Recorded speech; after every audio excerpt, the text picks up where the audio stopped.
45ஆம் அதிகாரம் 1 முதல் 25 வசனம் வரை.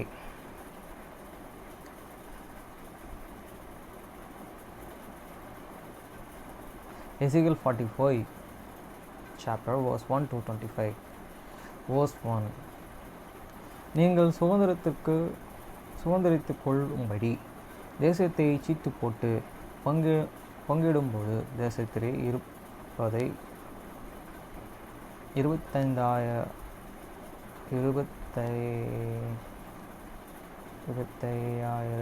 கோல் நீளம் 16,000 கோல் அகலமான பரிசுத்த பங்கை கர்த்தருக்கு அர்ப்பணிப்பதற்காக பரிசுத்த பிரித்து வைக்க கடவீர்கள். அது தன் சுற்றுக்கோளை தனக்கும் பரிசுத்தமாயிருக்கும். Moreover, when ye shall divide by the Lord the land for the inheritance, he shall offer an oblation unto the Lord, and the holy protection of the land that longeth shall be the longeth of 25,000 reeds, and the breadth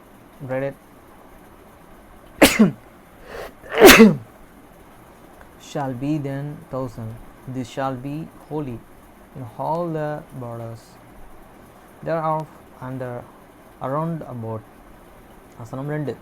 இதிலே பரிசுத்த ஸ்தலத்திற்கென்று 500 கோல் நீளமும் 500 கோல் அகலமான சதுரம் அளக்கப்பட கடவுது. அதற்கு சுற்றிலும் 50 முழமான வெளிநிலமும் இருக்க வேண்டும். Of these others shall be for the centuries 500 in the longest, with 500 the breadth, square around about, and 50 cubits around about for the suburbs thereof. வசனம் 3. இந்த அளவு உட்பட 25,000 கோல் நீளத்தையும் 16,000 கோல் அகலத்தையும் அளப்பாயாக.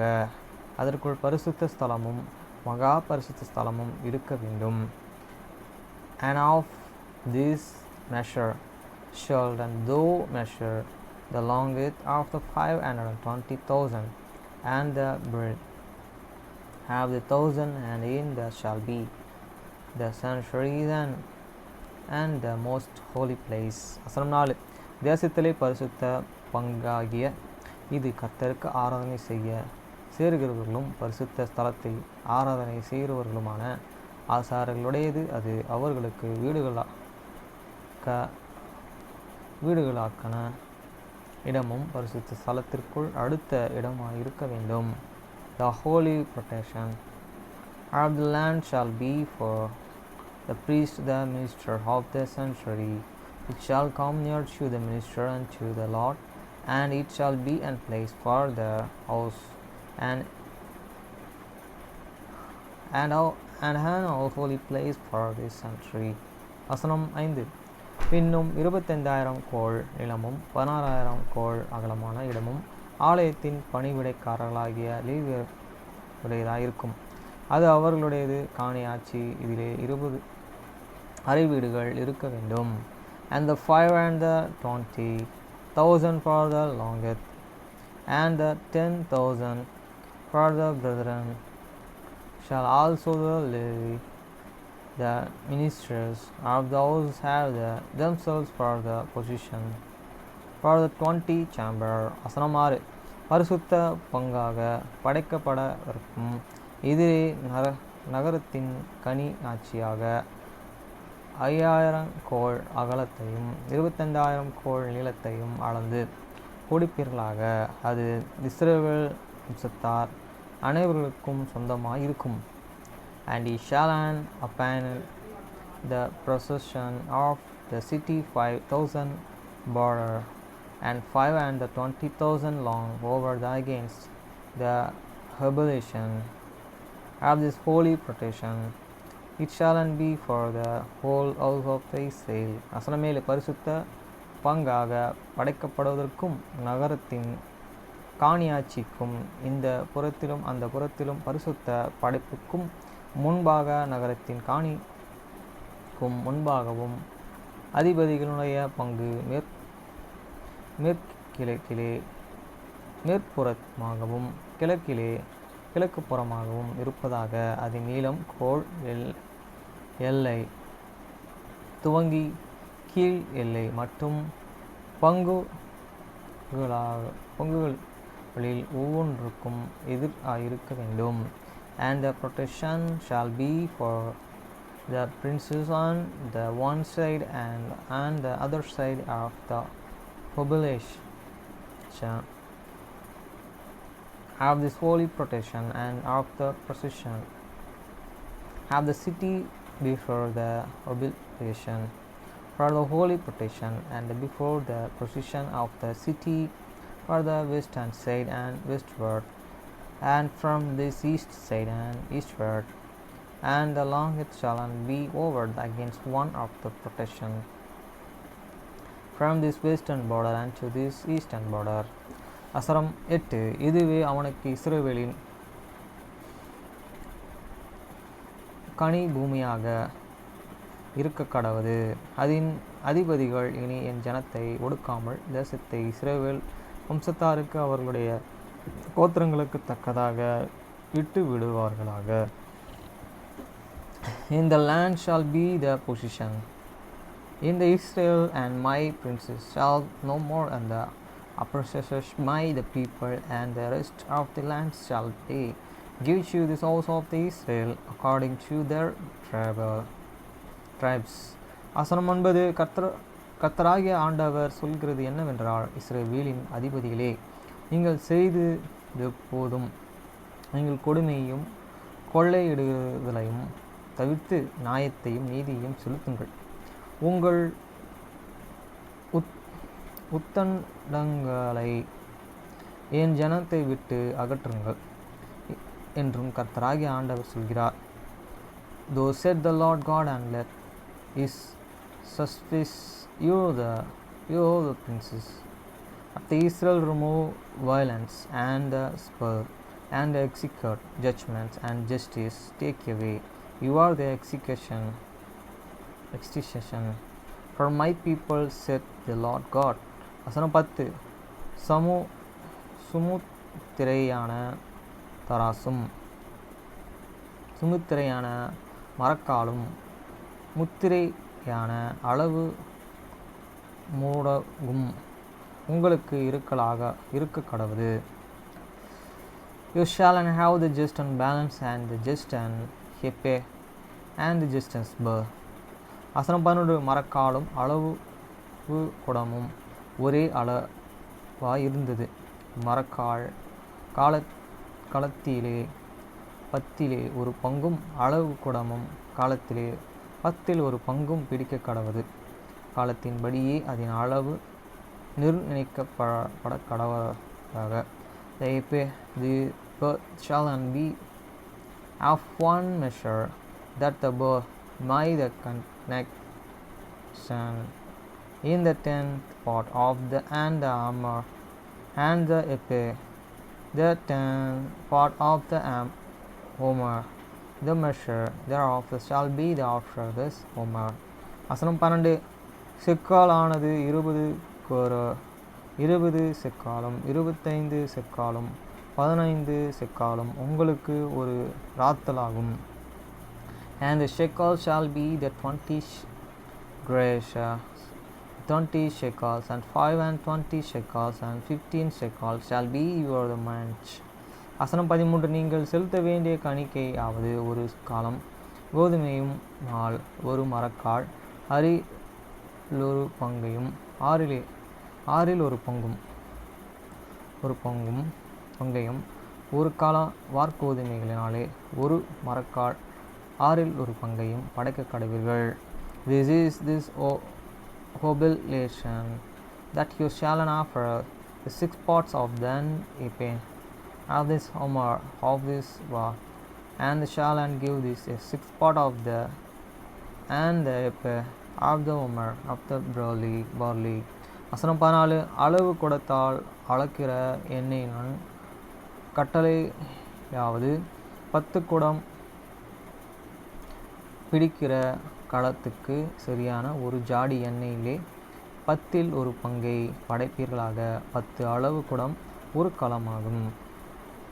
Can ring this ordinance at the oil the birth of oil is shall after this 10th part of the birth out of this cover which is in the homer of the 10 births for then 10 births are in homer. வசனம் 15 இஸ்ரவேல் தேசத்திலே நல்ல மேய்ச்சலை மேய்க்கிற மந்தையிலே 200 ஆடுகளில் ஒரு ஆடும் அவர்களுடைய பாவ நிவாரணத்திற்காக போஜன பலியாகவும் தகன பலியாகவும் சமாதான பலியாகவும் செலுத்தப்பட கடவுதென்றும் கர்த்தராகிய ஆண்டவர் சொல்கிறார்.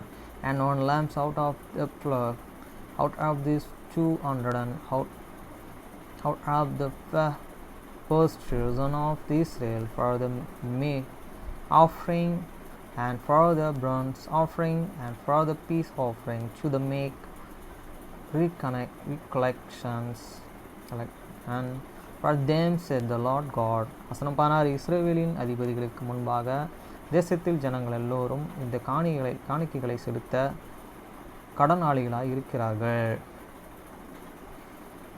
All the people of the land shall give this oblation for these princes in the Israel. வசனம் 18 இஸ்ரவேல் வம்சத்தார்கள் கூடி வர குறிக்கப்பட்ட சகல பண்டிகைகளிலும் மாத பிறப்புகளிலும் ஓய்வு நாட்களிலும் தகன பலிகளையும் போஜன பலிகளையும் பான பலிகளையும் செலுத்த கடவுது. அதிபதிகளின் மேலே சுமந்த கடன்களாய் இருக்கும் அவன் இஸ்ரவேலின் வம்சத்தைக்காக பாவ நிவாரணம் பண்ணும்படிக்கும் பாவ நிவாரண பலிகளையும் போஜன பலிகளையும் தகன பலிகளையும் சமாதான பலிகளையும் படைப்பானாக. And it shall be the prince's part to the give burnt offering and the meat offering and the drink offering in the festivals and in the new months and in the Sabbaths in all the solemnities of this house of the Israel he shall prepare the sin offering and the meat offering and the burnt offering and the peace offering to the make and recollections for this house of the Israel. வசனம் 18 கர்த்தராகிய ஆண்டவர் சொல்கிறது என்னவென்றால், முதலாம் மாதம் 1ஆம் தேதியிலே நீ பழுதற்ற ஒரு காளையும் கொண்டு வந்து பரிசுத்த ஸ்தலத்திற்கு பாவ நிவர்த்தி செய்வாயாக.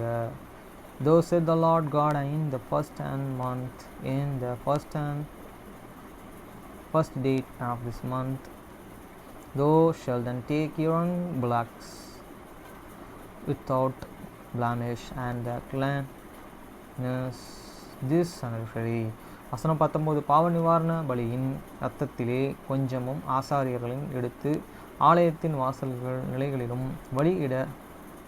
பலிபீடத்துக்கு சட்டத்தின் 4 கோல்களிலும் உட்பிரகாரத்தின் வாசல்கள் நிலைகளிலும் பூசக்கடவன். And the priest shall take off the blood of the sin offering and put it upon the first of this also and upon these 4 corners of the shell of this altar and upon the first of the gates of this inner courts. வசனம் 20 பிழை செய்தவனுக்காகவும் அறியாமல் தப்பிதம் செய்தவனுக்காகவும் அந்த பிரகாரமாக 7 தேதிகளிலும் செய்வானாக. இவ்விதமாக ஆலயத்திற்கு பாவ நிவார்த்தி செய்வாராக. And so that shall then do and 7th days of the month forever one the earth and for him and that is symbol so shall and you the recline the host. வசனம் 21 முதலாம் மாதம் 14ஆம் தேதியிலே புளிப்பில்லாத அப்பமும் புசிக்கப்படுகிற 7 நாள் பண்டிகைகளாகிய பஸ்கா ஆரம்பமாகும். In the first month, in the 14th day of the month, he shall have the Passover, the first of the 7 days, and unclean bread shall be and eaten. வசனம் 22. அந்த நாளிலே அதிபதி தன் நிமித்தமும் தேசத்தின் எல்லா ஜாதிகள் நிமித்தமும் பாவ நிவாரணத்திற்காகவே ஒரு காளையையும் படைப்பானாக. And upon this day shall the princes prepare himself and for all the people of this land of bullock for a sin offering. வசனம் 23. 7 நாள் பண்டிகையிலேயே அவன் அந்த 7 நாளும் தினந்தோறும் கர்த்தருக்கு தகன பலியாக பழுதற்ற 7 காளைகளையும் 7 ஆட்டுக்கடாக்களையும் பாவ நிவாரண பலியாக ஒரு வெள்ளை ஆட்டுக்கடாவையும் தினந்தோறும் படைப்பானாக. And 7 days of the first he shall and prepare a bronze offering to the Lord, 7 bullocks and 7 rams, and without blemish daily the 7th day, and a kid all these goats and daily for the sins offering. வசனம் 24. ஒவ்வொரு காளையோடும் ஒரு மரக்கால் மாவு, ஒவ்வொரு ஆட்டுக்கடாவோடும் ஒரு மரக்கால் மாவும் போஜன பலிகளாகவும் ஒவ்வொரு மரக்கால் மாவோடு ஒரு படி எண்ணெய்களையும் படைப்பானாக. And he shall and prepare a meat offering of an ephah for this bullock, and ephah for this ram, and him for oil for an ephah. வசனம் 27. 7 மாதம் 14ஆம் தேதியிலேயே ஆரம்பமாகிற பண்டிகையிலே அவன் அப்படியே 7 நாளும் அதற்கு சரியான பிரகாரமாக பாவ நிவாரண பலியாகும் தகன பலிகளையும் போஜன பலிகளையும் எண்ணெயும் படைக்க கடவன். In the 7th month, in the first 15th day of the month shall be do the like in the first of the 7 days, according to the sins offering, according to the bronze offering, and according to the meat offering, and according to the oil. Hi friends, நேற்று தினத்தில் கொஞ்சம் டிஃப்ரெண்ட்டாக முடிஞ்சுது. கான்சுலேட்டுக்கு போனேன், கண்ணனை கேட்டேன், வரலன்ட்டான். அதே மாதிரி அவன் புக்ஸ் எப்பயோ கொடுத்துட்டேன்னு சொன்னேன், அவன் ஓகேண்ணா. அதுக்கப்புறம் கான்செப்ட்லேருந்து வெளியே வந்துடும், அவனுக்கு வாய்ஸ் மெசேஜ் அனுப்பிச்சேன், அதுக்கு ஓகேண்ணா. பேமெண்ட் பண்ணுறதுக்கு நீ தான் வரணும்னு சொன்னேன், அதுக்கும் ஓகேண்ணா. அதுக்கப்புறம் டியூட்டி ஸ்டார்ட் பண்ணி டியூட்டிஸ் எடுத்தேன். டியூட்டிஸ் எடுத்து முடிச்சுட்டு வீட்டுக்கு 10:30க்கெலாம் வந்து எங்கள் அப்பாட்ட பெயிண்ட் அடிக்கலாமான்னு கேட்டேன். வேணான்ட்டார். தூங்கலாம் அப்படின்ட்டார். இன்றைக்கும் பெயிண்ட் அடிக்க தேவையில்லை, ஏன்னா நாளைக்கு சர்ச்சுக்கு போகணும். மண்டே ஸ்டார்ட் பண்ணிடலாம் பெயிண்ட் அடிக்கிறது. மண்டே என்ன பண்ணோன்னா காலையிலே போய்ட்டு டியூட்டி முடிச்சுட்டு சாயந்தரம் வந்து பெயிண்ட் அடிக்கிறது ஸ்டார்ட் பண்ணணும். இதுதான் ஐடியா. அதேமாதிரி நாளைக்கு மழைன்ற மாதிரி சொல்லியிருக்காங்க. அதேமாதிரி நேற்று தினத்தில் ஒரு கஸ்டமர் வந்தார். அந்த கஸ்டமர் என்ன பண்ணாருன்னா, ஊபர் புக் பண்ணிவிட்டு அந்த இடத்துல நிற்காம வேறு இடத்துல நின்னார். அவர்கிட்ட சொன்னேன், நீங்கள் அந்த இடத்துலாம் நிற்கணும், ஏன் வேறு இடத்துல நிற்கிறீங்க? ஆல்ரெடி ஒரு கஸ்டமர் நான் விட்டுட்டு வந்துட்டுருக்க டைமில் சீக்கிரமாக வாங்க நான் அர்ஜென்ட் பண்ணினார். அதுவும் அது நுங்கம்பாக்கம் சப்தி. அந்த இடத்துல அவரை பிக்கப் பண்ணுறதுக்கு வந்து நின்னா அங்கே கிடையாது அப்படின்ட்டு வேறு ஒரு இடம் வர சொன்னேன். வரமாட்டாங்க, இந்த இடத்துல தான் நிற்பேன் அப்படின்னு சொல்லிட்டு அவரை வர வச்சு கூட்டிகிட்டு போனால், தோல் மேலே கை போடாதீங்க, எனக்கு டிஸ்டர்பன்ஸாக இருக்குது வண்டி ஓட்டுறதுக்கு அப்படின்னு சொன்னால் தோல் மேலேயே கை போட்டு வந்தார். அப்புறம் பாட்டு கேட்டு வந்தார். சரி, பாட்டு கேட்குறது என் வண்டியில் கேட்டுங்க, என் வண்டியில் ஸ்பீக்கர் கீழே இருக்குது, நீங்கள் வைக்கிற பாட்டு என் காது கிட்டே கேட்குது, டிஸ்டர்பன்ஸாக இருக்குது அப்படின்னு சொல்லி பாட்டு வைக்க சொன்னால் அதெல்லாம் வேணாங்க அப்படின்ட்டார். போகிற வழியில் நித்திய அமிர்தம் சொல்லி ஒரு கடை இருக்குது, அந்த கடையில் நிறுத்தின சொன்னார். அங்கே நிறுத்தி பார்சல் எதுவும் வாங்கிட்டு வரணும்னு சொன்னார், வாங்கிட்டு வந்துட்டார். நானும் போயிட்டு கொஞ்சம் ரெஸ்ட் ரூமில் பாத்ரூம் போயிட்டு சீக்கிரமாக வந்தேன். அவர்கிட்ட கேட்டு போனேன். திருப்பி அவர் வீட்டில் போய் விட்டால், வீட்டில் போயிட்டு இந்த கஸ்டமரை விட்டால், இந்த கஸ்டமர் நிறைய பேர் இந்த மாதிரி ஏமாற்றிடுவாராம். காசு உங்களுக்கு 5 நிமிஷத்தில் அனுப்புகிறேன்னு சொல்லிட்டு அவங்க அம்மாவோடைய ஃபோனில் இருந்து அனுப்புகிறேன்னு சொல்லிட்டு ஃபோன் நம்பரை வாங்கிட்டு அனுப்பாமல் திருப்பி அந்த டிரைவர் வந்து அவங்க வீட்டு மாடி கதவில் போய் கதவை தட்டினா கூட அனுப்ப மாட்டாராம், கதவை போய் பூட்டிப்பாராம் அப்படின்னு சொன்னாங்க. எனக்கும் அதே தான் சொன்னாங்க. அப்போ அந்த கீழே ஒருத்தங்க ஹோட்டல் வச்சுருக்காங்க, அவங்க சொன்னாங்க, அவர் காசு கொடுக்குறாருன்னா வாங்கிக்கோங்க, அந்த காசை வேணான்றாதீங்க, அவர் மேலே போயிட்டு அனுப்பவே மாட்டார், அவர் இப்படி தான் பண்ணுறாரு. நிறையா பேர் இந்த மாதிரி வந்து அவரை கத்திட்டு போயிருக்காங்கன்னு சொன்னாங்க. நேற்று இப்படி ஒரு கஸ்டமர் வந்தார் எனக்கு. ஒரு நாள் ஒரு பிரச்சனை வருது. கடவுள் எல்லா இடத்துக்கு கொண்டு போகிறார். நன்றி. நாளைக்கு சாபர்டே. இன்றைக்கி எல்லாத்தையும் ப்ரிப்பேர் பண்ணி மொத்தமாக முடிச்சாச்சு. நாளைக்கு எங்கள் அப்பாவை சர்ச்சுக்கு ஒரு வாரத்தில் கூப்பிட்டு போகணும், வரணும். நேற்று மாலையில் நினையாமல் கடவுள் என்ன எல்லா டியூட்டியும் முடிச்சுட்டு வீட்டுக்கு வரதுக்கு கொடுத்தார். நன்றி. ஓகே ஃப்ரெண்ட்ஸ், பாய்.